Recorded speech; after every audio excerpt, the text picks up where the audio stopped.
un trozo de pan, la lucha de cada día, que vivir sin esta vida es imposible para mí. Dame las uvas y el sol, la bella emoción de amar bajo las estrellas, que vivir sin esta vida. Tenemos todos la enorme responsabilidad de asegurar hoy y para los tiempos la democracia y el respeto por la dignidad del hombre en la tierra argentina. En este momento de la historia argentina, donde la sociedad interpela a la justicia marcando un grado problemático de insatisfacción, creímos absolutamente justo para la democracia, para la república, para las instituciones, realizar este homenaje, este reconocimiento, que para nosotros es un punto de partida. Y es un momento de reivindicación de la justicia en un hito histórico, que fue aquella sentencia reclamada por la sociedad argentina como base de la construcción democrática. Quiero también reconocer, y por eso está presente aquí el nieto del presidente Alfonsín, que fue el hombre que manifestó su compromiso con esta necesidad de verdad y justicia de la sociedad argentina. Quiero señalar al fiscal Estracera, que no solo tuvo un papel protagónico en el juicio al que nos estamos refiriendo, sino que acompañó con su presencia, sus opiniones y aún respecto de este presidente del Consejo de la Magistratura, su apoyo para estar ocupando el lugar que hoy me toca ocupar. Señores jueces, tal como es aceptado sin reservas por el orden jurídico internacional, cierta clase de hechos, por su profunda inmoralidad y fundamentalmente porque exceden las necesidades del combate para convertirse en crímenes de lesa humanidad, no son permitidos ni siquiera en la guerra. Quiero utilizar una frase que no me pertenece, porque pertenece ya a todo el pueblo argentino. Señores jueces, nunca más. En aquellos momentos, el Poder Judicial era un simulacro de justicia con desapariciones y habeas corpus sin respuestas, con desaparición de abogados, empleados, funcionarios. Muchos de ellos fueron privados de la vida sin forma alguna de juicio, y además de que durante el tiempo de esa detención muchos o casi todos los detenidos fueron víctimas de salvajes tormentos. El Consejo de la Magistratura de la Nación, en una historia que no es conocida, también tuvo intervención en el juzgamiento de la conducta y el desempeño de aquellos magistrados que tuvieron participación en la etapa del proceso militar, pero que luego mantuvieron su condición de jueces y por lo tanto fueron sometidos en determinada instancia al enjuiciamiento político. Integrantes de la histórica Cámara Federal, ustedes reivindican a la justicia y su histórico ejemplo debe ser la base que sostenga la premisa de Roll de que la verdad y la justicia no pueden estar sujetas a transacciones. Muchísimas gracias por su presencia, muchísimas gracias por compartir este acto que este órgano constitucional de la justicia tiene para con ustedes. En la madrugada del 24 de marzo sonó el teléfono en mi casa y una voz trémula me decía, se llevaron a Carmencita, se llevaron a Carmencita. Se trataba de Ana Rosa, su madre, querida amiga de muchos de nosotros, de muchos de los que estamos acá. Sentí la imperiosa e inmediata necesidad de ponerme en acción para ver qué era lo que había pasado y qué auxilio podíamos brindar en ese momento. 6 años largos después, me buscaban afanosamente Ricardo Gilavedra, Andrés D'Alessio. Asumimos una empresa azarosa porque estaba dominada por 2 sentimientos distintos. Primero, una profunda vocación de parte nuestra, compromiso y entusiasmo por ser gestores de lo que podría llegar a ser la recomposición de las bases de una democracia y de un Estado de Derecho. Y el otro sentimiento era la incertidumbre que predominaba también acerca de qué habría de ser de nosotros si ese juicio no llegaba a buen puerto.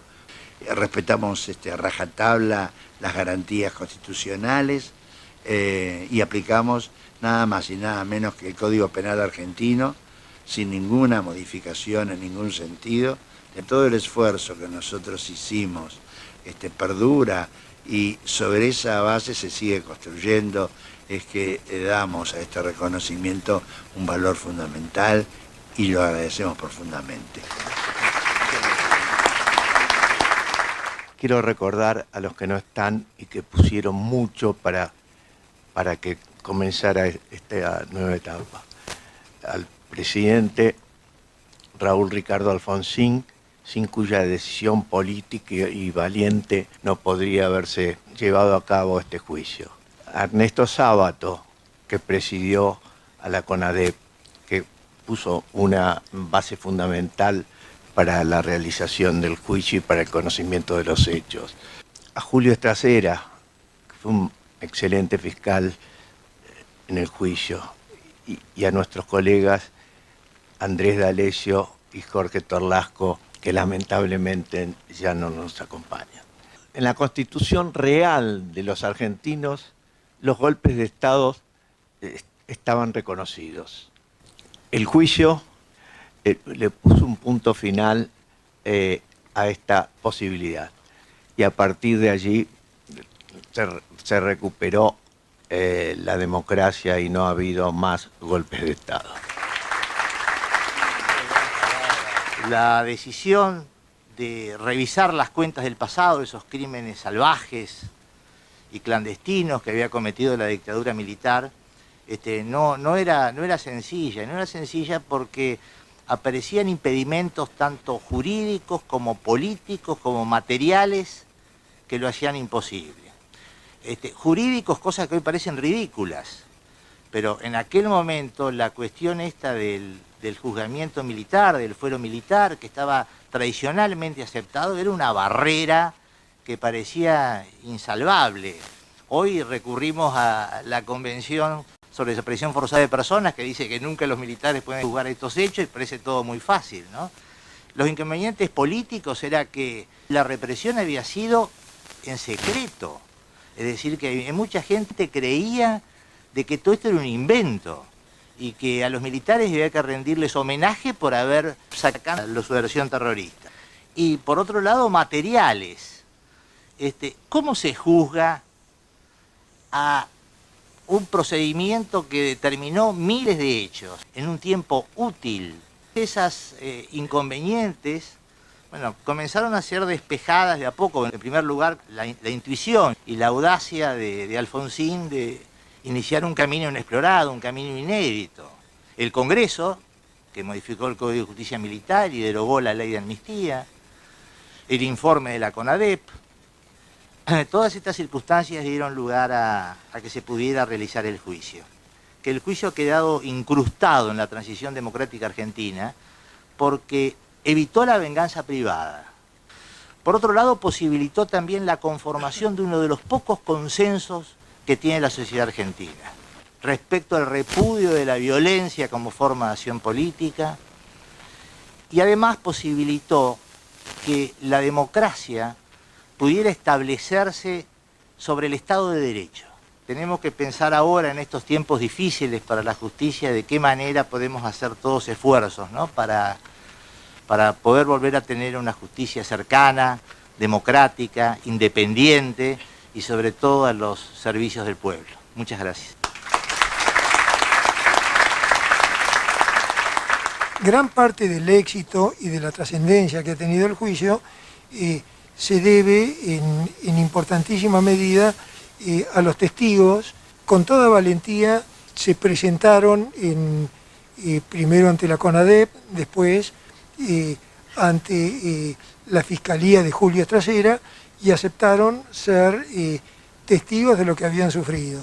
Se pudo reconstruir todo lo que había ocurrido durante la más sangrienta dictadura militar que sufrimos los argentinos. A partir de diciembre de 1985 ya no se discutió más en la Argentina qué era lo que había pasado, si era todo un invento, que no existían desaparecidos, que los desaparecidos estaban en el exterior. Esa sentencia fue la base del resto de los juicios por delitos de lesa humanidad en la Argentina que fueron ocurriendo y que están ocurriendo hasta el día de hoy. Con una profunda emoción agradezco este acto a todos los miembros del Consejo, al doctor Piedecasas, y también agradezco en mi carácter de simple ciudadano a los jueces, los que están, los que no están, por su conducta ética, su valor y la moral que la llevaron hasta las últimas consecuencias. Muchísimas gracias. Andrés D'Alessio fue un hombre que vivió con un grado muy alto de compromiso personal la tarea judicial. Y esto fue así porque consideraba al derecho como una herramienta válida para mejorar la realidad. Y entonces entendía que valía la pena ese esfuerzo personal que puso en su trabajo. Y así vivió el juicio de 1985, como otras tantas decisiones que le tocó tomar a lo largo de los iniciales tiempos de reconstrucción democrática. En nombre de la familia de Andrés D'Alessio, muchas gracias, señor presidente, muchas gracias al Consejo.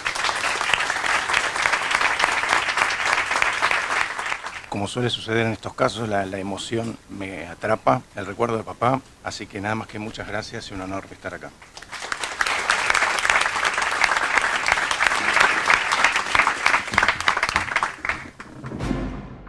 Y no se ha encontrado ni una sola regla que justifique o, aunque más no sea, disculpe a los autores de hechos como los que se ventilaron en este juicio.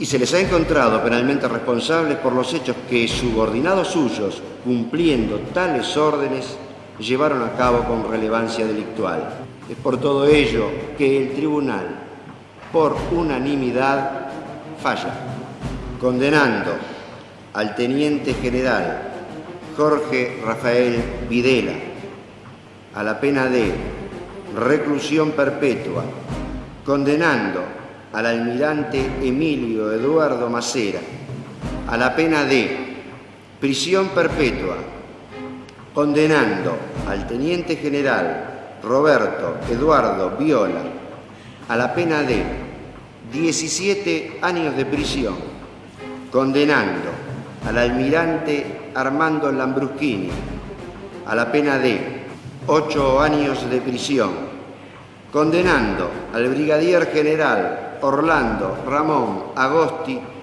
a la pena de 4 años y 6 meses de prisión.